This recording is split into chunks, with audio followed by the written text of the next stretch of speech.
Iran is threatening retaliation following a suspected Israeli airstrike in Syria. The attack, which flattened a building in the capital Damascus, killed 5 members of Tehran's paramilitary Revolutionary Guard. Iran's president accuses Israel of spreading instability in the region and says the attack will not be left unanswered. Israel has not claimed responsibility, but the strike comes just days after Iran struck what it called an Israeli spy headquarters in northern Iraq. And the U.S. military says several of its troops were injured in another attack on an airbase in western Iraq. U.S. Central Command says Iran-backed militants launched multiple missiles and rockets at the Al-Assad Air Base, a U.S.-led coalition facility. It says most of the projectiles were intercepted, but some struck the facility. The U.S. says its troops stationed in Iraq and Syria have faced more than 140 attacks by Tehran allied fighters since the start of the Israel-Hamas war in October. Kristen Hellberg, Middle East expert, joins me now from Berlin. Kristen, would you characterize this as a harmful but limited tit-for-tat, or the start of a regional war that many feared could very well happen?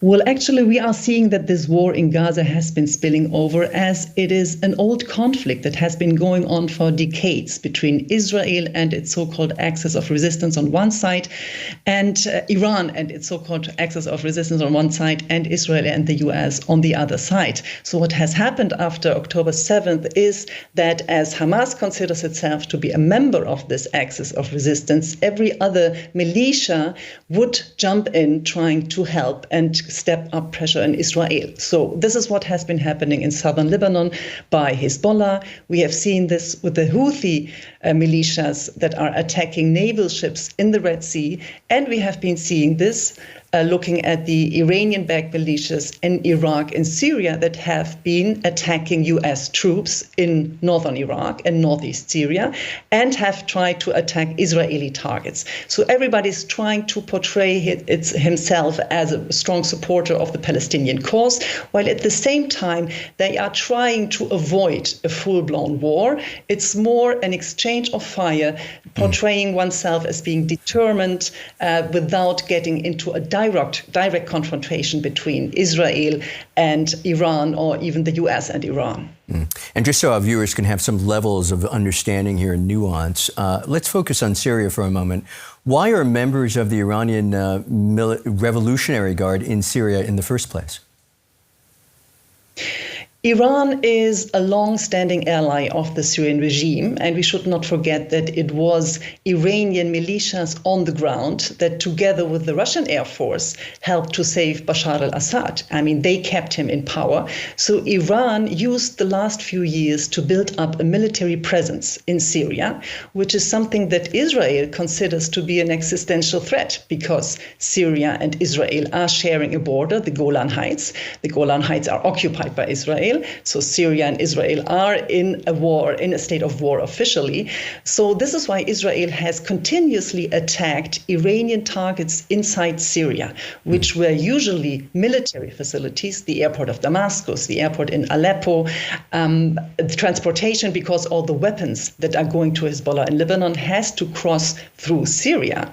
But this attack that we've seen in the middle of Damascus is a definite escalation, because it is in the middle of a neighborhood within Damascus. The presidential palace is close by. So it is another step of escalating this war. Iran blames Israel for the attack. How likely is that? Israel has a long history of targeted killings in the region. They have been stepping up this strategy during the last few months. They have killed HEZBOLLAH commanders, Hamas commanders in Lebanon and in Syria. So I don't think anybody has a doubt, although the Israeli leadership never officially claims responsibility, to not put their allies in the West into trouble. But I think nobody has a doubt here. And Israel wants to send a clear message that every Hamas and HEZBOLLAH commander or Iranian Revolutionary Guard general is not safe wherever they are, and they cannot get hold on the Hamas leadership within Gaza. So they are trying maybe to send this strong message outside to go after these kind of leaders in the neighboring countries. Kristen, no doubt this is a delicate, potentially dangerous dynamic. What's likely to happen next? Iran has to retaliate because it's a message of saving face, basically, internally and externally. So they will do this indirectly, as we have seen before. There might be attacks from Syrian soil by Iranian militias towards Israel from the Golan Heights. There might be other attacks, and we have just seen one on US troops in northern Iraq and northeast Syria, which has been happening continuously. There might be direct missile attacks from Iranian soil against Israeli and US targets, but all these attacks have been very limited in their damage. So it's more a symbolic meaning. It's a sending of messages saying that we are ready to react. We are able to react in case you want to escalate any further.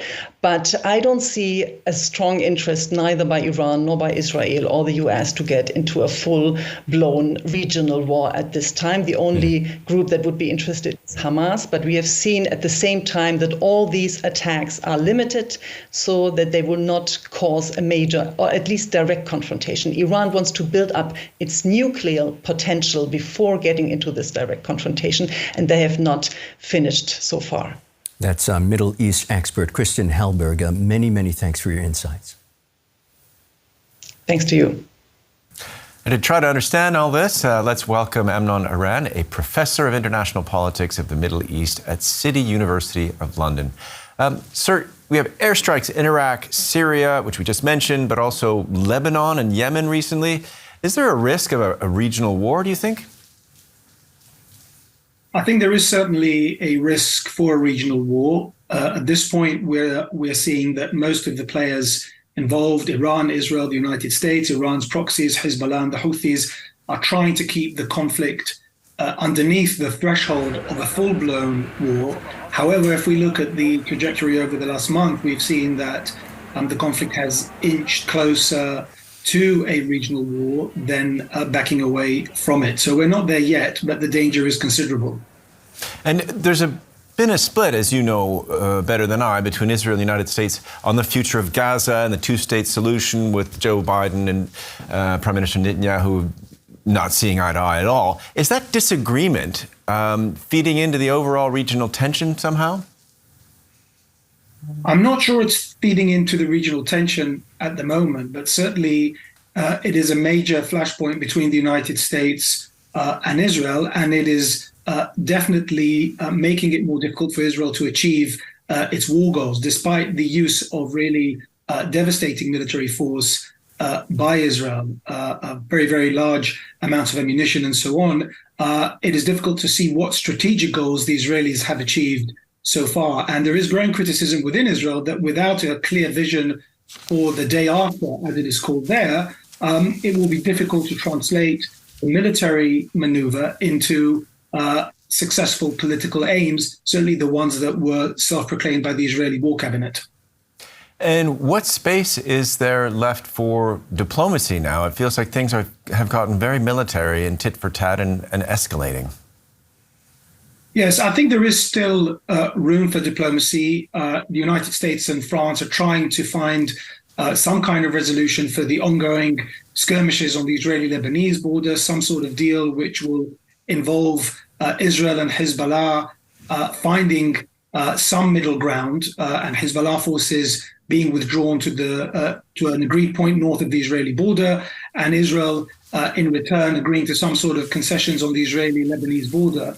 But so far there hasn't been a breakthrough, and moreover, the Israelis are entrenched in their position. HEZBOLLAH has rejected so far the American and French proposals, and the Israeli government is under growing, mounting internal pressure to enable 80,000 of its citizens, which have been effectively evacuated from the northern border, to return to their homes. But an agreement with HEZBOLLAH, that is impossible from a security point of view. So everybody is entrenched.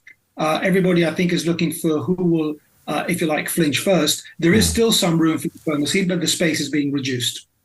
Understood. And thank you for that insight. Amnon Aran, a professor of international politics of the Middle East, joining us from London.